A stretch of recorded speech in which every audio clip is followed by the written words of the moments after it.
7 de la mañana con 33 minutos y ya tenemos el contacto con el ingeniero David Almeida, con quien vamos a conversar sobre la situación petrolera. Ingeniero Almeida, secretario general de los trabajadores del sector petrolero. ¿Cómo ha estado, David? Buenos días. Gracias por estar aquí en Un Café con JJ. ¿Cómo ha estado? David, suena redundante. Hemos entrevistado a varios colegas tuyos, a varios especialistas, y todos ponen banderas rojas. Unos dicen que es una situación que tiene salida, otros que dicen que no tiene salida, otros dicen que ya estamos camino a ser un ex país petrolero, otros dicen que hay hasta sabotaje interno para llevar a esta crisis. ¿Cuál es la realidad de la situación petrolera del país? A ver, lo primero es que hay en la opinión pública un grupo de lo que nosotros llamamos mercenarios en calidad de analistas, porque en realidad son mercenarios de compañías extranjeras, que tratan de posicionar un discurso mostrando como que todo estuviera acabado y el objetivo tiene que ser, por tanto, privatizar. Esa es la realidad. Escuchamos todos los días que dicen la producción petrolera cae y cae. Están pegados a la pantalla del computador viendo los informes diarios de Petroecuador y ven que, por ejemplo, un día cae 1,000 barriles, 2,000 barriles de producción y hacen un escándalo y dicen, miren cómo cae estrepitosamente la producción.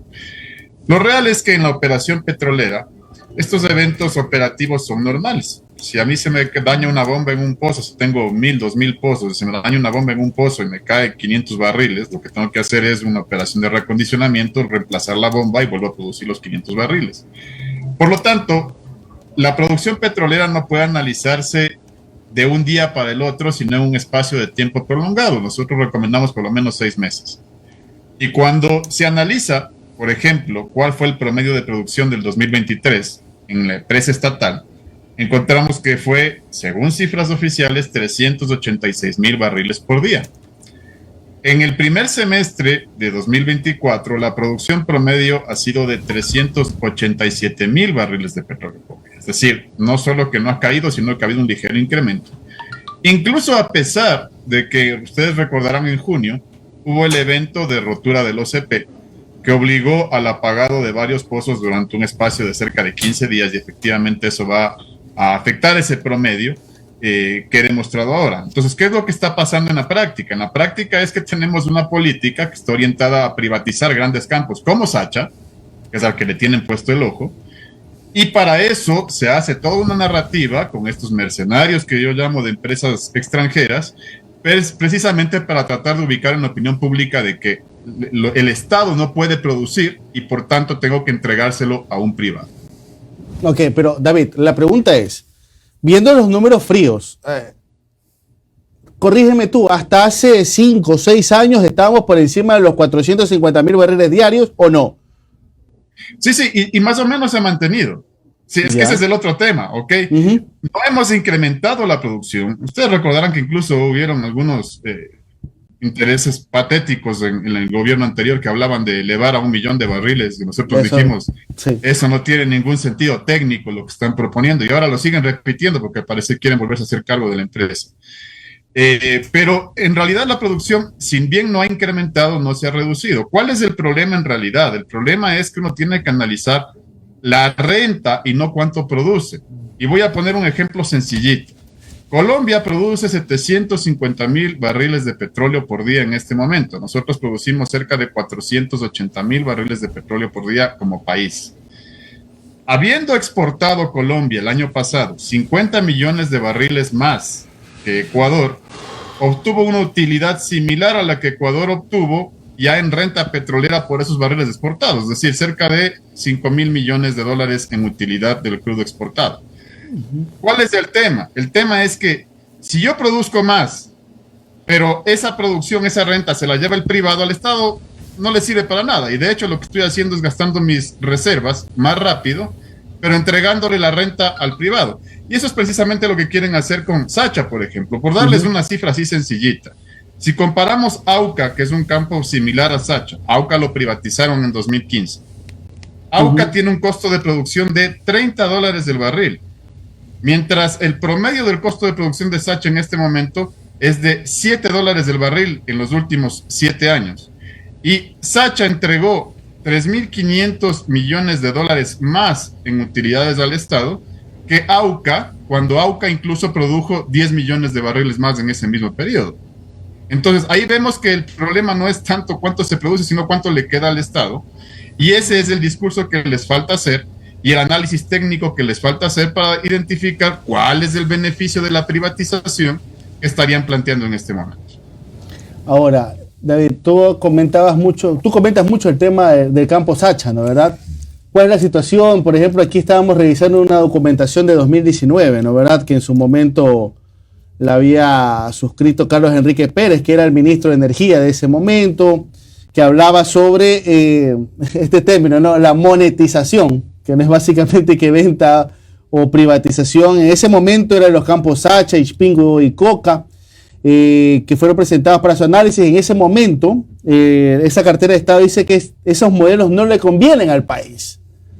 ¿Cuáles son el modelo entonces? ¿Qué es lo que hay que hacer en estos momentos para intentar elevar la producción petrolera? Ojo que en estos momentos, hoy día amaneció con el petróleo a la baja, pero tenemos que incrementar producción. ¿Cómo se lo puede hacer? Ya, es que eso es precisamente, ese documento al que haces mención, Omar, ya fue suscrito en el 2019 cuando Sacha producía 60,000 barriles de petróleo por día. ¿Sí? Y ahí dicen, el ministerio hace un análisis correcto y dice, esto no le conviene al país, aún produciendo 60,000 barriles por día como producía en ese campo. Y ojo, Carlos Pérez, el ministro de ese entonces, también venía de la empresa privada, fue muchos años gerente general de una compañía extranjera, de Halliburton. ¿Okay? Al día de hoy, Sacha produce 78,000 barriles de petróleo por día. Es decir, de ese periodo acá se ha hecho inversiones de parte del Estado que han permitido un incremento significativo de producción en Sacha y lo han convertido en el campo más productivo del país al día de hoy. Si en ese entonces no se justificaba la entrega del campo, ¿cómo pretenden justificarlo hoy? Y aquí se va atando el engranaje. Y te voy a contar cuál es el engranaje.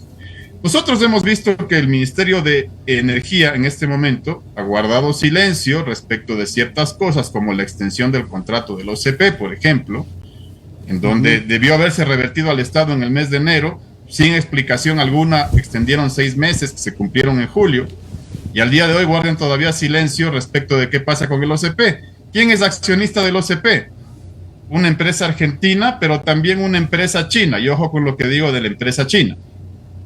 El día jueves, si no me equivoco, sale un reportaje de Coavisa en donde hacen una denuncia y dicen el viceministerio de hidrocarburos ha sido nombrado una persona que trabajaba en Andes Petroleum. Andes Petroleum es una empresa china cuyo mayor accionista es CNPC. Ojo con el nombre CNPC. Y CNPC resulta que es el accionista del OCP, es el accionista de Andes Petroleum, es el accionista de Petrooriental en conjunto con Sinopec, otra empresa china, y según sabemos, según rumores de la industria, sería precisamente una de estas empresas la que está detrás de Sacha también. En esta denuncia que hace el portal Ecoavisa, que de ser cierta, tendría que aclararlo el Ministerio de Energía, hasta ahora no ha tenido una declaración oficial, incluso se habla de que habría un conflicto de intereses porque dice la denuncia de Coavisa, el cónyuge de la señora viceministra sería el apoderado general de esta compañía. Siendo el apoderado general, no podría entonces la señora viceministra ocupar ese puesto, debe haberse excusado, porque la ley establece claramente que no puede tener ni el cónyuge, ni hasta ciertos grados de consanguinidad y afinidad, relaciones con personas jurídicas que son sujetas de control de ese viceministerio. Es así de simple. Entonces, lo que estamos viendo es que hay un engranaje que empata todo, ¿no? Primero, un discurso que lleva a la privatización sin justificación matemática. Segundo, vemos que hay situaciones de silencio, es decir, no se dice nada del OCP, que por qué no revierten al OCP inmediatamente al Estado, que es lo que correspondería hacer para garantizarle 2.500 millones de dólares más en 20 años de utilidades al Estado, en lugar de gastarlos. ¿Por qué pretenden todavía entregar Sacha cuando tenemos un informe del mismo ministerio de hace apenas 5 años, cuando Sacha producía menos, que dice que no le conviene a los intereses del país monetizar ese campo? Y sin embargo tenemos esta suerte de denuncias también de medios de comunicación que hablan de posibles conflictos de intereses en el viceministerio de hidrocarburos. Entonces es todo camino hacia la privatización. O sea, yo estaba revisando unas declaraciones tuyas de hace unos pocos días que tuviste en primera plana, Y tú lo decías así, lamentablemente sienten que hay un autosabotaje para decir que todo está en ruinas, para decir con esto hay que justificamos el tema de la privatización. Por supuesto, es que además el discurso es no tenemos plata, ¿no es cierto? Pero por eso decía yo, sería bueno preguntarle al señor ministro de Economía y Finanzas, ya como tú bien mencionas, Omar, son cerca de 3 días que nosotros anunciamos esto, hasta ahora no había una respuesta oficial. Que diga el señor ministro de Finanzas si es cierto o no es cierto que le han retirado a Petroecuador cerca de $600 millones este año, dinero que se debería destinar precisamente a las inversiones, por ejemplo, a la perforación de pozos, y adivinen dónde, en Sacha, en Sacha. Y en otros campos, ¿sí? Entonces, por un lado, podría ser, por eso digo, hago la pregunta, y el señor ministro debería aclarar, se podría estar retirando dinero de la empresa para después decir no hay plata y luego decir esto justifica la entrega de los campos. Y ojo, la ley determina que la privatización de campos debe ser excepcional, dice la Constitución y la ley. Y el señor ministro de Finanzas, en declaraciones en otro portal digital, en Visionarias, dijo, nuestra intención es que todos los principales campos en producción de Petroecuador pasen a manos internacionales. Es decir, incluso contraviniendo la misma ley, que dice que es una situación excepcional.